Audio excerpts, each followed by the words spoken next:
Blue ফিল্মৰ নায়ক হোৱাৰ মন এজন বিধায়কৰ। যুৱতীৰ সৈতে নাঙঠ অৱস্থাত অসমৰ বিজেপি বিধায়ক। যৌনতাৰ বিশেষ সময় বন্দী কৰিলে মোবাইলৰ কেমেৰাত।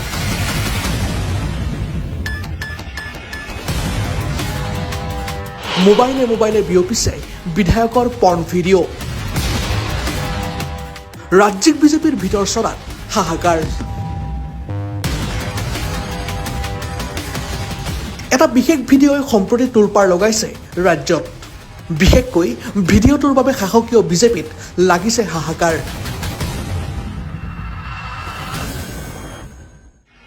পাহাৰীয়া জিলা কাৰ্বি আংলঙৰ পৰা প্ৰকাশ পোৱা বিজেপি বিধায়কৰ ভিডিঅ'ই চকু কপালত তুলিছে জনতাৰ। এগৰাকী যুৱতীৰ সৈতে নাঙঠ অৱস্থাত থকা বিজেপি বিধায়কৰ বিশেষ দৃশ্যবন্দী হৈছে কেমেৰাত। প্ৰথমে যুৱতীৰ গোপন অংগত চুমা খাইছে, তাৰ পিছত এখন এখনকৈ খুলি পেলাইছে যুৱতীৰ কাপোৰ।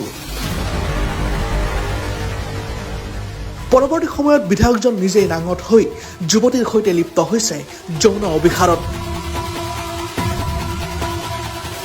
এই ঘটনা সংঘটিত হৈছে পাহাৰীয়া জিলা কাৰ্বি আংলঙত।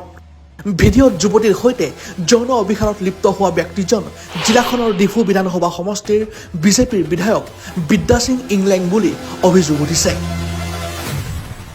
বিজেপি বিধায়কৰ বুলি দাবী কৰা এই ভিডিঅ' ইমানেই অশ্লীল যে সম্পাদনা নকৰাকৈ আমি আপোনাক দেখুৱাব নোৱাৰো। সম্প্ৰতি এই ভিডিঅ' কাৰ্বি আংলঙৰ প্ৰতিজন লোকৰ মোবাইলে বিয়পি পৰিছে। যদিও অভিযোগ উঠিছে ভিডিঅ'ত থকা লোকজন ডিফুৰ বিজেপি বিধায়ক বিদ্যা সিং ইংলেং হয় নে নহয় সেয়া স্পষ্ট হ'ব তদন্তৰ পিছতহে।